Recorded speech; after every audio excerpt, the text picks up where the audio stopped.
The wind is really picking up. I'm in Australia, a land of extremes. Extreme heat, floods, and fires. The fire is crossing the road just right ahead of us. Wow! Climate change is making it all more intense. This year's fire season has come early, and it's shaping up to be one of the worst in history. That could get seriously big. Oh, she's going to get seriously big. We know life in Australia is becoming unbearably hot. But could climate change make the country uninhabitable? That's what I'm here to find out.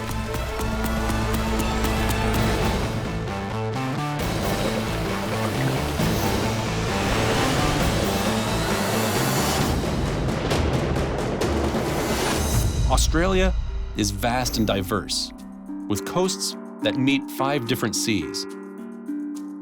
Being down under usually conjures images of an idyllic life of surf and sand, but a more realistic portrait of the country is emerging, that of a hostile desert. The Central Australian outback. This place is inhospitable on a good day. Droughts and heat waves are commonplace here. Last summer, they experienced the hottest day on record, the hottest month on record, and the hottest summer on record. In fact, Australia had to add 2 new colors to its weather maps for temperatures hotter than 122 degrees Fahrenheit. Sun is something we escape here. Sun is something we avoid here. The sun will kill you here, quite literally. You're outside with no shelter, 3 days is all you got. I came to Australia on a mission of discovery to find out if climate change was causing this place to become uninhabitable. Flooding, droughts, and heat waves are nothing new here, but records show they're increasing in intensity and frequency. Deaths from heat waves have doubled in the last decade. Drought has drained reservoirs and driven families off the land they've farmed for generations. But what's fueling all these extremes? Without a doubt, this stuff's being driven up by the fact we've got more greenhouse gases in the atmosphere. The climate's warming, it's shifting to a hotter state. Australia is part of a global problem. Countries around the world are pumping more carbon into the atmosphere than ever before, mostly by burning coal, oil, and gas. The resulting extremes in weather, prolonged heat and bone-dry conditions, lead to vicious bushfires. Lightning is most often the spark. Victoria ablaze. Year after year, the fire season is starting earlier, lasting longer, and fires are burning more intensely. These things aren't just fires creeping along, these are firestorms. These are roiling, burning masses of gas that can just jump across grassy areas and start burning. They're huge phenomena that can move quickly, develop quickly, and fires are only going to get worse. Bushfires are almost 20 times more deadly and 80 times more destructive than a century ago. This morning in the Adelaide Hills, it's already a scorching 100 degrees Fahrenheit. The danger has been elevated last night up to catastrophic for today, and it doesn't really get any more dangerous than catastrophic. A decade ago, the worst fire weather conditions were called extreme. They've since had to add a level beyond that, catastrophic. So what the firefighters are demonstrating right now is their protection system. They have shields that come down on the inside of the glass and a water spray that surrounds the entire truck. So if the fire overtakes the truck, it keeps these guys safe. That is impressive. And the risks for those on the front line are very real. Since 1980, 83 firefighters have been killed. I hope you guys never have to use it. Yeah, so do we. Thanks, guys. On a catastrophic fire day, access to burn areas is highly restricted. Oh, I reckon that's pretty good. The only way in is with the fire crews themselves. Let's go. Ian Tanner, a veteran with the Country Fire Service, is going to show me what they're up against. We've got conservation park on both sides, so it's mostly vegetation. Fuel. Fuel, that's exactly right, fuel. What the locals call vegetation, you call fuel. We're traveling along a ridge through the Mount Lofty ranges. On both sides are steep hills and valleys covered in dense bush. You get a real sense now of what we're up against, and fire typically goes up. It's the one thing that can go uphill faster than downhill. All those houses up on that ridge line are almost undefendable on a day like today. So people are evacuating their houses on the speculation that maybe a fire might form. That's correct. So how many people are we talking about here? You could be talking about 100,000 people or more. That's a major evacuation. Obviously, not everyone does it. And Clearly. there's a house down there that's probably relatively safe. They would probably choose to stay home. The MORECROFTs are incredibly well armed in their fight to protect their home from fire. What I would really love is to see your sprinkler system in action. Okay. So what have you got going on? Their elaborate sprinkler system can create a wall of water approximately 130 feet around the house. We've lived here for 20 years and we haven't actually had a fire that's come within, well, a few hundred metres of the house. The water comes from a 5,000-gallon tank that's dedicated solely to firefighting. And so you got your personal bushfire kit? Radio. This is the channel that gives all the fire warnings. A headlamp. And this is all in the name of home protection. That's right. Just never know when it could happen, so you always need to be prepared. So if you live in the bush in Australia, the very bare minimum that you need to protect your property is this type of equipment. So we've got a report that just came in of a grass fire not too far away. And there's some other units that are being deployed. Okay. At the moment, it's probably in grassland. Oh, yeah, I see some smoke. Yeah. Firefighters and volunteers arrive at the scene very quickly. Where's the access? There's a low-intensity fire in a predominantly grassy area. It's roughly 40 acres in size. Here comes the crane. It's crucial firefighters act quickly. They know from experience they only have 15 minutes to get this fire out, because on a catastrophic fire day, conditions can change in a second.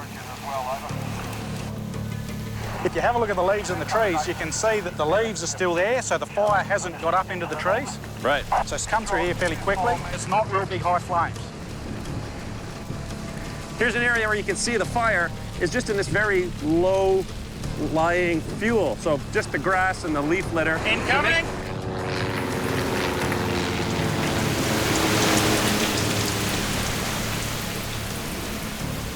Fire retardants.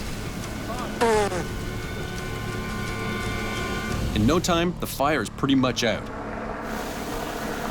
These guys are really on the ball. They're so fast at what they do.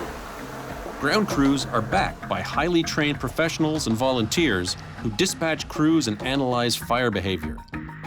As climate change increases the intensity of bushfires, operations have had to grow larger and more sophisticated. It's very fluky wind at the moment. You can feel that wind now picking up? That doesn't bode well for the rest of the afternoon. No. This steep topography can funnel the wind, making fire behavior very unpredictable. You can see how these hot spots can easily flare up again. It doesn't take much. You get a little ember from something like this, and you've got a whole new fire. And just as the fire is almost completely put out, Ian gets bad news. It's jumped. Right. Jumped across this little valley. Crews have to act fast. They know that one ember in this thick brush with poor access could turn this small grass fire into a monster. And the fire is just right ahead of us. Wow! As climate change raises temperatures across Australia, it's fueling unprecedented bushfires. Okay, that fire behind us. What started as a small grass fire that was nearly put out has jumped into the thicker brush and is growing very quickly. It's coming up through the grass here. Water bomber overhead. You can see it's getting very, very close, and it's gonna jump this. This is no fire break. It's gonna go. We're getting called back. Yeah, we're going. It's spotted over the creek. Now, if it does that again and again, it gets very hard. Australian bushfires are notorious for jumping huge distances. This is largely because of the eucalyptus trees. Firefighters call them gasoline trees because fire moves incredibly fast up the trunk, along the string of bark to the canopy of the tree. Up there, broad leaves that are filled with combustible eucalyptus oil don't just burn, they explode, shooting flaming bark and leaves in all directions. Add a good wind, and fire can be thrown as far as 20 miles away.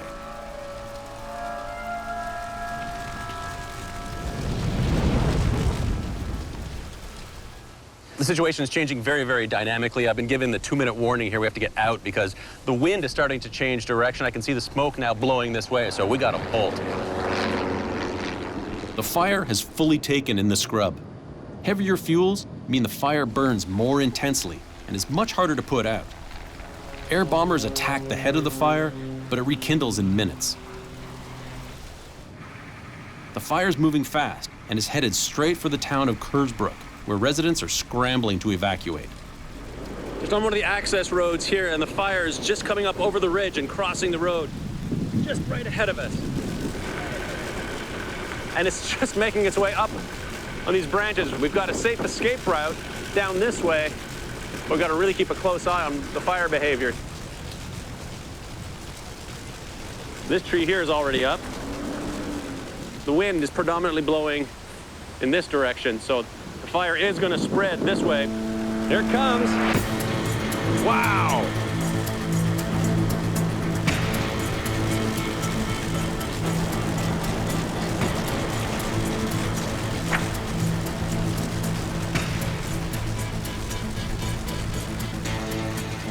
In just a few hours, the fire has left a path of destruction through the hills 10 miles long and a half-mile wide. Water bomber. Lizard running from the fire. That's what happens. The fire just pushes all these animals out ahead, and they're just running for their lives. So I'm gonna bring them over to a safe spot and let them free.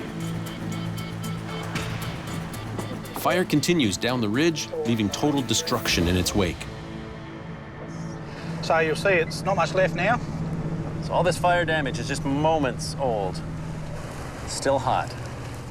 Topography drew it to the top of the hill, and now it's heading south again at a fair rate of knots. The fire burns through the forest, heating the ground 40 feet in front of it, making it impossible for crews to get close. We're able to follow the tail of the fire. That is, until shifting winds change everything. Wow. Until now, this fire was spreading with a narrow front.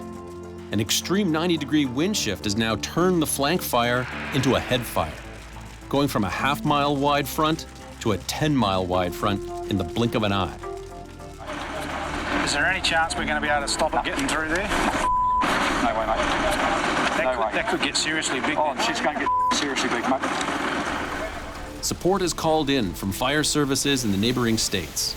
But will they have the resources to stop the fire before it sweeps into the populated hillside towns?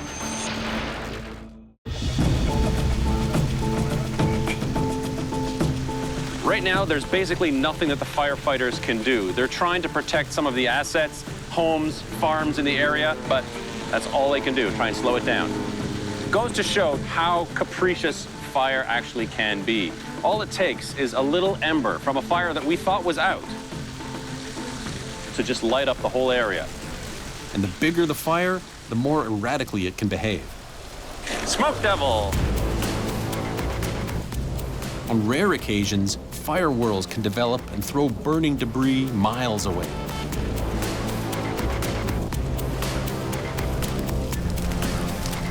Whoa! This bunch of trees is basically exploding right here. The oil in the eucalyptus is picking up all that heat, and there was just this big surge. Oh. The wind is really picking up.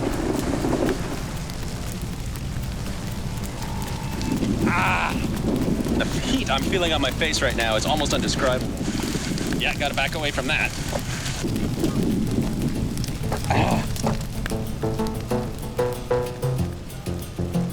Let's make sure the wildlife here has an exit. The fire spreads erratically and is fanned in some places by 65-mile-an-hour winds. It's burning in what is Australia's third hottest year ever recorded. The hottest was just 2 years earlier. Looks like there's possibly another fire out here. See the smoke on the horizon? As night falls, firefighters do everything they can to contain this out-of-control bushfire. Crews will start to get on top of it tonight. Tomorrow could be a whole nother interesting story with some more bad weather forecast. Time will tell. Time will tell.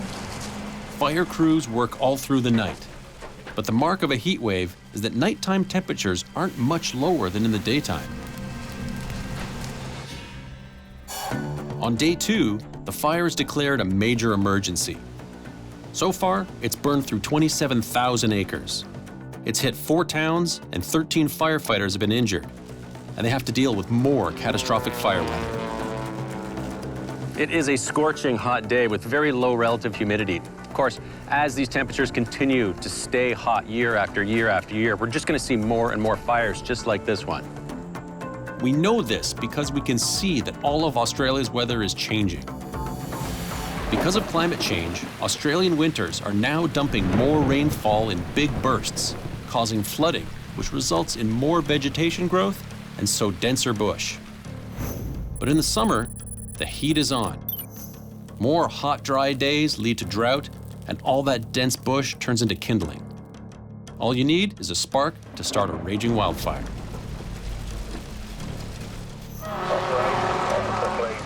We're briefed that 2 new major fires have broken out and are threatening the towns of Tantanoola and Glen Cove.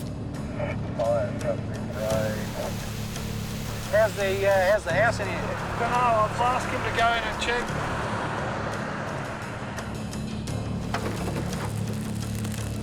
This family got out safely, but nothing could be done to save their farm.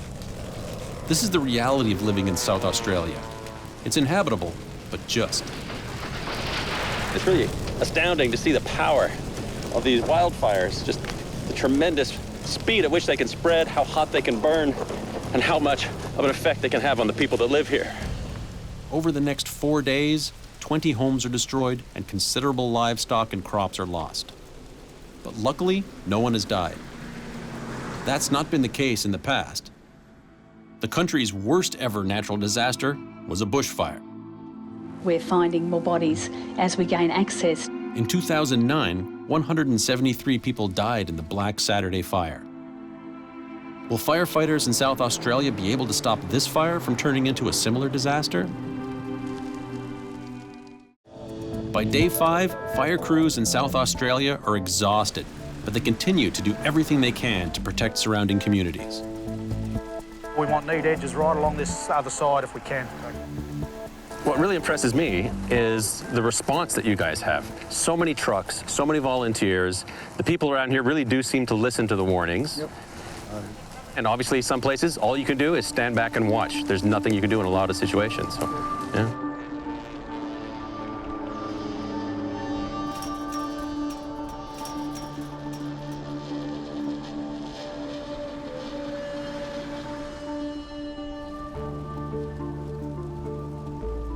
These firefighters are on the front lines dealing with some of the worst effects of climate change in Australia. Ultimately, it takes them 6 days to bring this bushfire under control.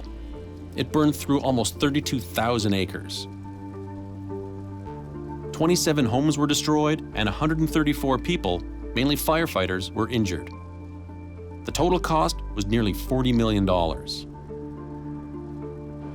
This fire is one more dramatic reminder that the effects of climate change are upon us. It's a lesson that's hitting home from one end of Australia to the other. Australians are being forced to find unique remedies to their superheated climate, and they've come up with some creative solutions to the problem. In the heart of the Australian outback, the town of Coober Pedy has already found a drastic way to deal with the searing heat. Well, come on down and I'll give you an idea of how we live. You're 10 metres underground here. This place looks amazing. It's certainly not cave-like. You even have a window. Yep.